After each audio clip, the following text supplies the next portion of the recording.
Bismillahirrahmanirrahim.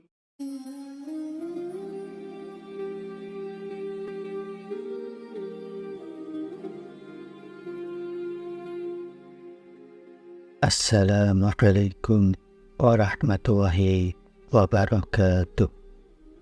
Syukur alhamdulillah kita bisa berjumpa kembali. Salawat dan salam semoga tetap tercurahkan kepada Nabi kita, Nabi besar Muhammad sallallahu alaihi wasallam.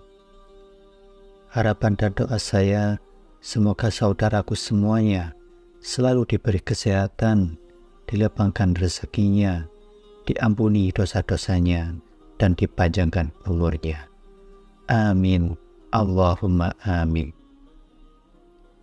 Sahabat beriman yang dirahmati Allah, sebagaimana ibadah yang lain, wudhu pun wajib untuk mengikuti tuntunan dari Al-Quran dan hadis-hadis Nabi Sallallahu Alaihi Wasallam dalam mengerjakannya. Karena Al-Quran dan hadis adalah sumber landasan hukum dalam Islam, serta acuan dalam mengerjakan ibadah. Maka tidak boleh kita melakukan ibadah hanya untuk dasar pendapat seseorang, opini seseorang, atau logika semata. Lebih lagi jika tidak memiliki dasar sama sekali, alias asal-asalan. Oleh karena itu, pembahasan kali ini akan memaparkan secara ringkas beberapa amalan dan keyakinan yang salah seputar wudhu. Yang pertama yakni melafalkan niat wudhu.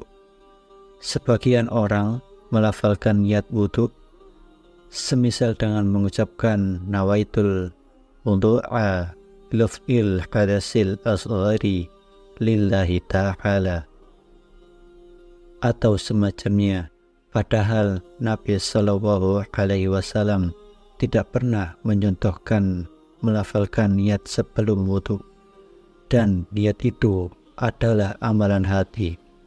Mengeraskan bacaan tidaklah wajib dan tidak pula sunnah dengan kesepakatan seluruh ulama.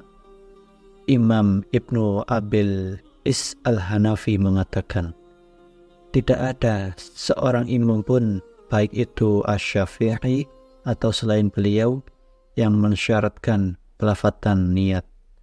Niat itu tempatnya di hati, berdasarkan kesepakatan para imam. Sekali lagi, niat itu amalan hati dan itu mudah, tidak perlu dipersulit. Dengan adanya itikad dan kemauan dalam hati untuk melakukan wudhu, untuk melakukan sholat atau yang lainnya, maka itu sudah sah niatnya. Yang kedua yakni tidak mengucapkan basmalah. Para ulama berbeda pendapat apakah basmalah atau mengucapkan bismillah hukumnya wajib ataukah sunnah.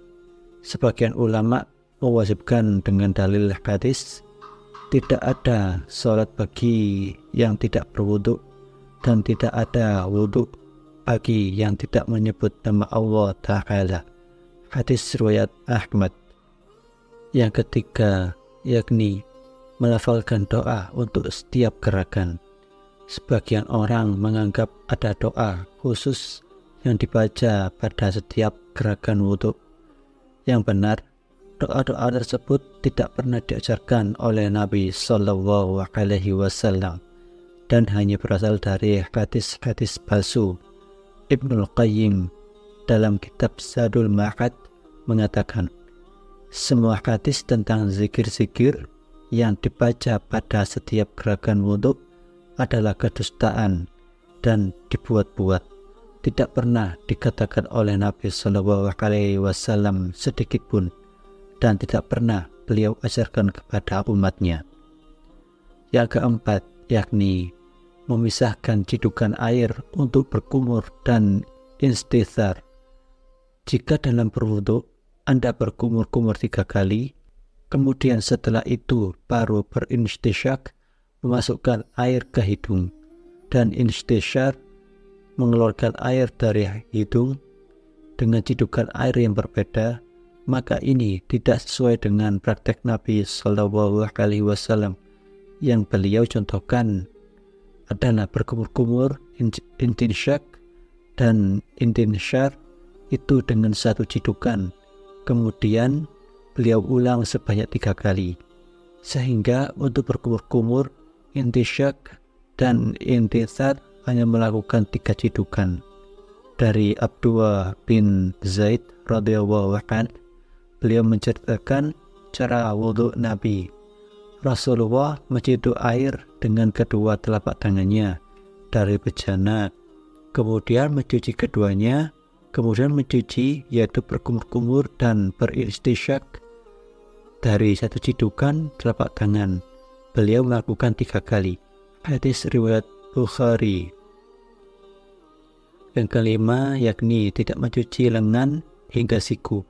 Padahal Allah Ta'ala berfirman mengenai rukun wudhu yang artinya, hai orang-orang yang beriman, apabila kamu hendak mengerjakan salat, maka basuhlah mukamu dan tanganmu sampai dengan siku, dan basuhlah kepalamu dan kakimu sampai dengan kedua mata kaki. Quran Surat Al-Ma'idah ayat 6. Yang keenam yakni tidak membasuh seluruh kepala. Membasuh sebagian kepala, semisal hanya membasuh bagian depan saja, adalah sebuah kesalahan. Padahal dalam surah Al-Ma'idah ayat 6 di atas disebutkan, dan basuhlah kepalamu. Kepala di sini maknanya tentu seluruh kepala, bukan sebagian saja. Diperkuat lagi oleh hadis dari Abdullah bin Zaid radhiyallahu anhu mengenai tata cara membasuh kepala dalam wudhu. Kemudian Rasulullah membasuh kepalanya dengan kedua tangannya. Beliau menggerakkan kedua tangannya ke belakang dan ke depan, dimulai dari bagian depan kepalanya hingga ke tengkuknya, lalu beliau menggerakkan kembali ke tempat ia mulai.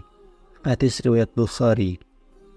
Yang ketujuh yakni membasuh leher setelah membasuh kepala.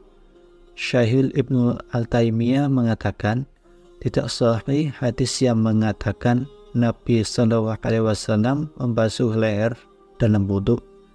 Bahkan tidak disyariatkan dalam hadis satu pun, bahkan hadis-hadis sahih mengenai tata cara wudhu Nabi Shallallahu Alaihi Wasallam tidak menyebutkan mengenai membasuh leher.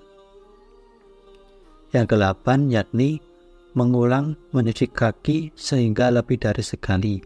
Sebagian orang mencuci kaki kanan, lalu kaki kiri, lalu kembali ke kanan lagi, sampai 3 kali.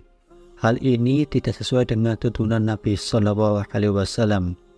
Syekh Husain Al-Awisyah dalam Masu'ah Fiqhiyah Musyarraf mengatakan, mencuci kedua kaki tanpa berulang berdasarkan hadis Yazid bin Abi Malik yang di dalamnya disebutkan Rasulullah SAW berwudhu 3 kali, sedangkan beliau mencuci kakinya tanpa berulang cukup sekali. Hadis riwayat Abu Daud, disahihkan Albani. Maka yang tepat adalah mencuci kaki kanan sekali, lalu kaki kiri sekali. 9 yakni kurang sempurna mencuci kaki dan juga anggota wudhu yang lain.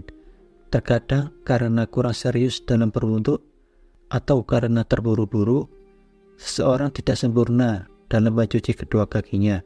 Karena Nabi Shallallahu Alaihi Wasallam pernah melihat sebagian sahabat yang berwudhu tidak menyempurnakan mencuci kakinya.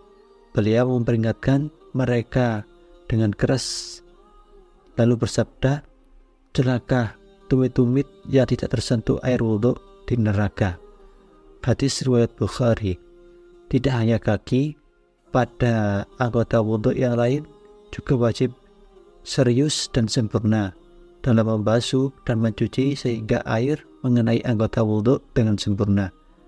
Yang ke-10 yakni membiarkan ada penghalang di kulit. Dalam wudhu, ulama 4 mazhab mensyaratkan tidak ada benda yang dapat menghalangi air mengenai kulit. Membiarkan adanya benda yang dapat menghalangi sampainya air ke kulit adalah sebuah kesalahan dan bisa menyebabkan wudunya tidak sah, dikecualikan jika volumenya sangat kecil dan sedikit seperti kotoran yang ada di kuku, maka ini tidak mengapa. Syekh Ibnul Taimiyah mengatakan, jika kulit terhalang air oleh karena yasir sedikit seperti kotoran di kuku atau semisalnya, toharah tetap sah. Juga jika benda tersebut tidak memiliki volume atau sudah dihilangkan, maka tidak mengapa.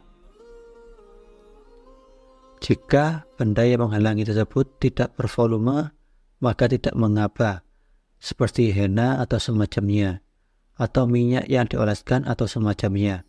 Ini tidak mengapa.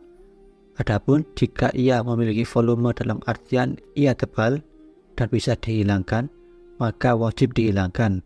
Seperti cat kuku yang memiliki volume, maka wajib dihilangkan. Adapun sekedar polesan tipis-tipis, maka itu tidak menghalangi air. Sahabat beriman yang dirahmati Allah, berikut itu adalah 10 kesalahan yang bisa atau sering terjadi sehari-hari dalam berwudu.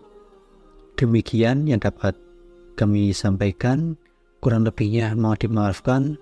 Semoga bermanfaat.